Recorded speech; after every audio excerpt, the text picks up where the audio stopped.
Today we are going to make Karnataka traditional dish of bhindi gujju or bendekai gujju. It has a sweet and sour taste. To make this, first we have to make gujju masala. So to make gujju, we are going to take 1 tablespoon of chana dal, 1 tablespoon of urad dal, 1 teaspoon of jeera, 1 teaspoon of mustard seeds, 1 teaspoon of methi seeds. We are going to dry fry all of these items. 1 teaspoon of til, some pepper, and also guntur chili. We are going to dry fry all these items. So while we'll allow our these spices to cool down, and then we'll grind them to make a powder out of it, the gujju powder. We are going to now fry the bhindi. So I am going to take about 4 to 5 tablespoons you can take. I'm using cold pressed groundnut oil. We will add 1 teaspoon of jeera, 1 teaspoon of mustard, and let it fry. Once it fries, we are going to add bhindi to this.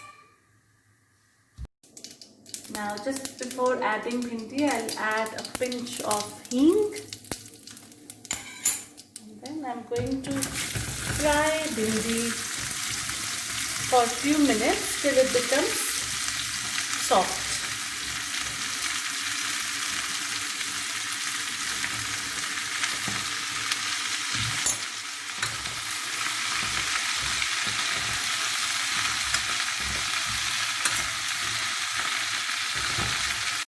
While I'm dry frying my spices, which I'm going to finally grind into a powder. Also the bhindi is getting fried, so we will also add some tamarind water in this bhindi at this stage.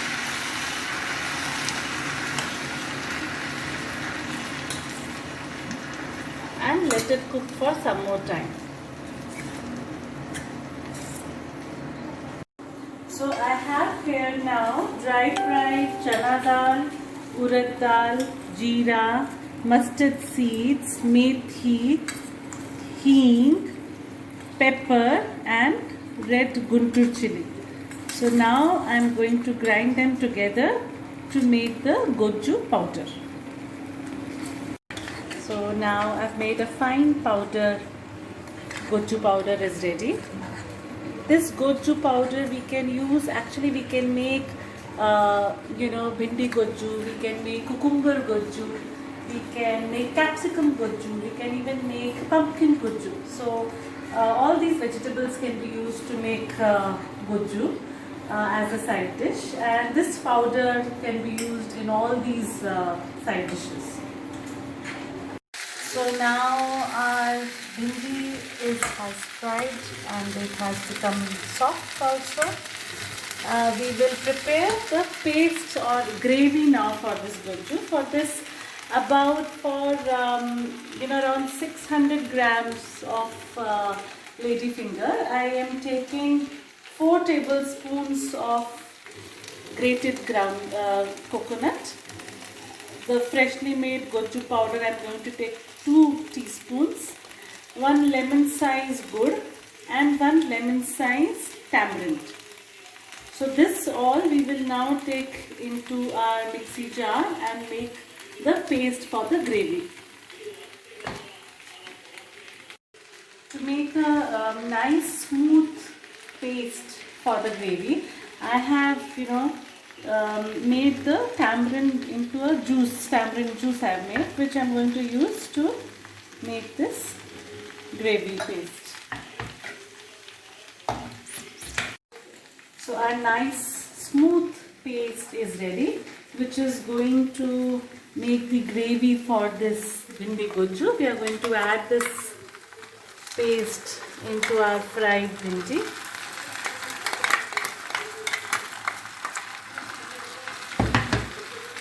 some water.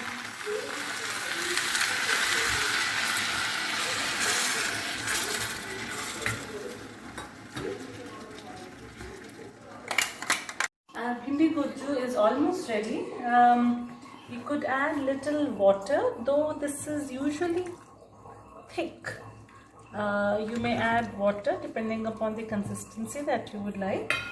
And now we are going to give it a boil. We are going to add salt to taste, half teaspoon of turmeric powder. If you wish your dish to be a little bit on the spicier side, you may also add half teaspoon of rasam powder. Our bhindi gujju is now boiled for another 2-3 minutes. This is how it looks, and we could sprinkle some freshly chopped coriander on top. Ready to serve hot bhindi gujju. This bhindi gujju goes very well with chapati or even steamed rice.